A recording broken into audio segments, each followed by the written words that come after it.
பதினெண் சித்தர் திருவடிகள் போற்றி. அனைவருக்கும் வணக்கம். நாம் அன்னைக்கு பதிவில் என்ன பார்க்க போகிறோம் அப்படின்னு சொன்னால், ஒரு மிக முக்கியமான எல்லாருமே சாதாரணமாக வீட்டில் செஞ்சுக்கக்கூடிய எல்லா நோய்களுக்குமான ஒரு மருந்து. வாதம், பித்தம், கபம் இது மூணு தான் ஒரு மனுஷனுக்கு நோய் வர்றதுக்கு காரணம். இதை சமநிலைப்படுத்தக்கூடிய ஒரு மருந்து தயார் பண்ணக்கூடிய முறை தான் நம்ம இன்னைக்கு வீடியோவில் பார்க்க போகிறோம். அதுக்கு தேவையான பொருள்கள் என்னென்ன அப்படின்றத நம்ம முதல்ல பார்த்துடலாம். ஜீரகம், இது நான் இப்போ எடுத்துருக்கிறது ஒரு 50 கிராம். நீங்கள் உங்களுக்கு எவ்வளோ தேவையோ அந்த அளவுக்கு எடுத்துக்கோங்க. இது ஜீரகம் சாதாரணமாக நம்ம சமையலுக்கு பயன்படுத்தக்கூடிய ஜீரகம். இது ஒரு 50 கிராமு. அடுத்தது பாருங்கள், பெருஞ்சீரகம், சோம்புன்னு சொல்லுவாங்க. இது ஒரு 50 கிராம் எடுத்துருக்குறோம். உங்களுக்கு எவ்வளோ தேவையோ இது எல்லாமே ஒரே அளவு தான். இப்போ ஜீரகம் 50 கிராம் எடுத்திங்கன்னா பெருஞ்சீரகமும் 50 கிராம் தான் எடுக்கணும். நான் இப்போ எல்லாமே எடுத்துருக்கிறது 50 கிராம் பெருஞ்சீரகம். இது ஒரு 50 கிராம் எடுத்துருக்கிறேன். அடுத்தது இது பாருங்கள், கருஞ்சீரகம். கருஞ்சீரகம் ஒரு 50 கிராம் எடுத்திருக்கேன். இது பாருங்கள், காட்டு ஜீரகம். இது ஒரு 50 கிராம் எடுத்திருக்கேன். காட்டு ஜீரகம் 50 கிராம். அடுத்தது பாருங்கள், இது தசை தீட்சை பண்ண இந்துப்பு. எப்படி இருக்குதுன்னு பாருங்கள். கிளாரிட்டி அவ்வளோவா இல்லை, இருந்தாலும் ஏன்னா இது ஒரு மொபைல் ரெக்கார்டிங் தான், அதனால் அவ்வளோதான் கிளாரிட்டி கிடைக்கும். உங்களுக்கு பார்த்தா தெரியும். முறையாக சுத்தி பண்ண இந்துப்பு அது அதில் இருக்கக்கூடிய அந்த ரசத்தன்மை, இதில் இருக்கிறது ரசம் நிறையா கலந்துருக்கும் இந்துப்பில். அந்த ரசம் தெரியுதுன்னு நினைக்கிறவங்களுக்கு இதில் ஒரு 50 கிராம் இந்த இந்துப்பு ஒரு 50 கிராமு. அப்புறம் இது பார்த்திங்கன்னா எலுமிச்சம்பழ சாறு. நமக்கு எவ்வளோ தேவையோ அந்த அளவுக்கு எலுமிச்சம்பழ சாறு.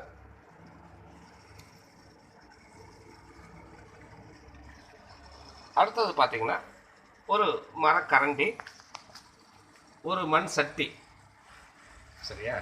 அடுத்தது ஒரு புடி துணி, கண்ணாடி பாட்டில், ஒரு கண்ணாடி பாத்திரம், தீப்பெட்டி, அடுப்பு, அப்புறம் கல்வம். அந்த மாதிரி நமக்கு என்னென்ன தேவையோ அந்த பொருள்கள் எல்லாம் எடுத்துருக்கோம். இப்போ நம்ம என்ன பண்ணணும் அப்படின்னு சொன்னால், முதல்ல இந்த கருஞ்சீரகம், ஜீரகம், பெருஞ்சீரகம், காட்டு ஜீரகம் இருக்கு இல்லையா, அந்த 4ஐயும் முதல்ல வறுக்கணும்.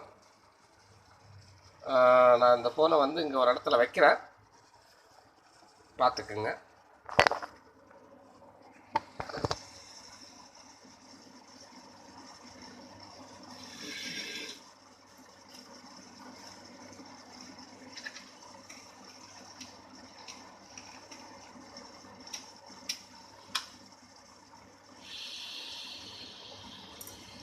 எல்லாத்துக்கும் சும்மா ஹாஸ்பிட்டலுக்கு ஓடாதீங்க. இந்த மாதிரி மருந்துகள் இது நம்ம சாதாரணமாக நம்ம சமையலில் பயன்படுத்துகிறது தான். இதனால் எந்த ஒரு பின்விளைவுகளும் ஒரு பிரச்சனைகள் நமக்கு கிடையாது. அது உங்களுக்கு எல்லாருக்குமே நல்லா தெரியும். அந்த மாதிரி இந்த மாதிரி மருந்துகளை செஞ்சு சாப்பிடுங்க. எல்லா நோய்க்குமே சும்மா சின்ன ஒரு தலைவலிக்குனாலும் உடனே ஹாஸ்பிட்டலுக்கு ஓடுறது அந்த மாதிரிலாம் பண்ணாதீங்க. அதுக்காகத்தான் நம்ம இந்த ஒரு பதிவை நம்ம கொடுக்குறோம். எல்லாம் பாருங்கள். இது ஒன்றும் இல்லை. இப்போ நான் என்ன பண்ண போகிறேன்னா, இந்த நான் பொருள்கள் இருக்கு இல்லையா, இந்த கருஞ்சீரகம், ஜீரகம், பெருஞ்சீரகம், காட்டு ஜீரகம் இருக்கு இல்லையா, இந்த 4ஐயும் ஒரு இளம் வறுப்பாக வறுத்துட்டு இந்த கண்ணாடி பவுல் இருக்கு இல்லையா, இந்த கண்ணாடி பவுலில் போட போகிறேன். கொட்டிட்டு இந்துப்பை ஏற்கனவே சுற்றி பண்ண இந்துப்பை நம்ம அதில் போட்டுடுறோம். போட்டுட்டு இது என்ன பண்ணணும் அப்படின்னு சொன்னால், எலுமிச்சம்பழ சாறு இதெல்லாம் முங்குற அளவுக்கு ஊற்றி வச்சுட்டு, அதுக்கடுத்து என்ன பண்ணணும்னா இதை வெயிலில் கொண்டு போய் வச்சிடணும். வெயிலில் வச்சு நல்லா இது அந்த சாறு மொத்தமும், அதாவது மூழ்கிற அளவுக்கு அந்த ஜீரகம்லாம் போட்டு அதுக்கு மேலே ஒரு இன்ச் அளவுக்கு நம்மளுடைய விரலில் முதல் ரேகை இருக்கு இல்லையா, இந்த அந்த அளவுக்கு எலுமிச்சம்பழ சாறு நம்ம நிறுத்த போகிறோம். நிறுத்திட்டு அதை வெயிலில் நல்லா காய வைக்கிறோம்.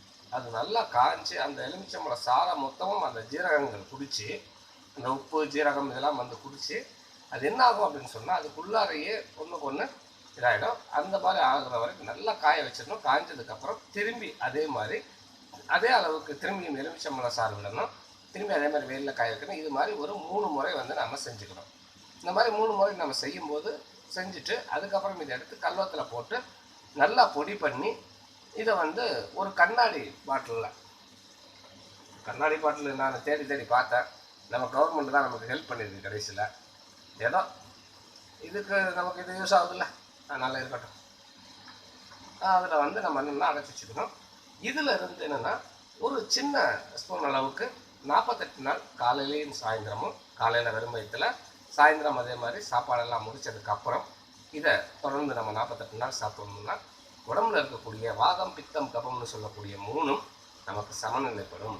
அது சமநிலைப்பட்டுட்டாலே ஒரு 99% நோய்கள் நமக்கு வராது.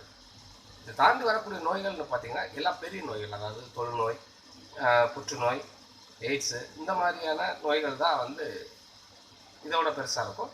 இந்த ஒரு மருந்து வந்து இதுக்கு கீழே இருக்கக்கூடிய எல்லா விதமான அந்த நோய்களுக்கும் இந்த ஒரு மருந்து நமக்கு பயன்படும்.